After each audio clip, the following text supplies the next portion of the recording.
नमस्कार, दृष्टि न्यूज में आपका स्वागत है। मैं हूं आपके साथ अंकिता। चलिए बढ़ते हैं खबर की ओर। कांग्रेस नेता राजेंद्र भारती ने सोमवार को आयोजित प्रेस वार्ता में पूर्व मंत्री नरोत्तम मिश्रा पर गंभीर आरोप लगाते हुए पूरे प्रकरण की सीबीआई जांच की मांग की है।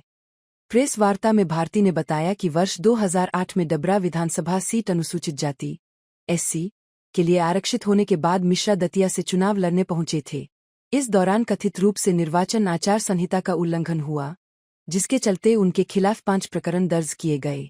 उन्होंने कहा कि वर्ष 2009 में उन्होंने निर्वाचन आयोग में मिश्रा के खिलाफ पेड न्यूज को लेकर शिकायत दर्ज कराई थी।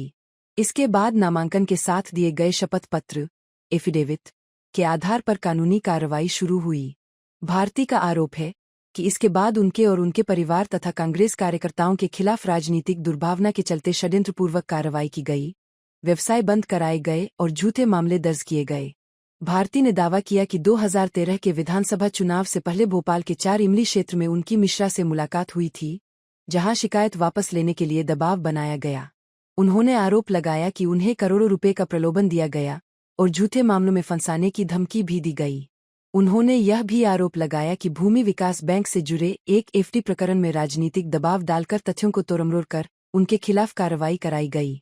इस मामले में सहकारिता अधिनियम, दंड प्रक्रिया संहिता (CRPC) और भारतीय दंड संहिता (IPC) के प्रावधानों का उल्लंघन किया गया। जनता के जवाब और विधायकों के जवाब के लिए तो रात के 11 बजे तक विधानसभा चलती नहीं, लेकिन ऐसा क्या हो गया है जो आज आप लोग बैठे हो?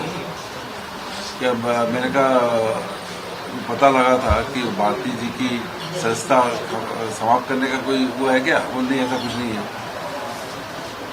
और उसी समय मैंने जीतू पटवारी जी को फ़ोन किया, उनसे भी PS की बात कराई। बोले ऐसा कुछ नहीं, और थोड़ी देर में वो वहाँ पहुँच गए। कुल मिलाकर जब उनसे कहा कि ये आपत्ति दी, भाई आप वर्किंग डे 2 तारीख हनुमान जयंती, कहीं ये हनुमान जयंती के कार्यक्रम में था, वहाँ से खबर मिली जब वहाँ आए, ये एक छुट्टी का दिन है और आप रात को आके कैसे ऐसा कुछ कर रहे हैं? जब जीतू भाई आए, उनसे जब बातचीत हुई तो ये लोग चले गए, लेकिन उसके बाद घटनाक्रम ही समाप्त नहीं हुआ। तो वहाँ पुलिस लगाई गई और रात को 12 बजे के बाद फिर वहाँ पे उनकी टीम वहाँ पे पहुँची विधानसभा की, और रात को ही उन्होंने संस्था समाप्त करने का लेटर चुनाव आयोग को देने का, जो कि सुबह मैं सोचता हूँ समाचार पत्रों में मिला गया। मैं सोचता हूँ कि ये एक षड्यंत्र के रूप में जिस तरह सजा खत्म की गई है, इसकी जितनी निंदा की जाए वो कम है।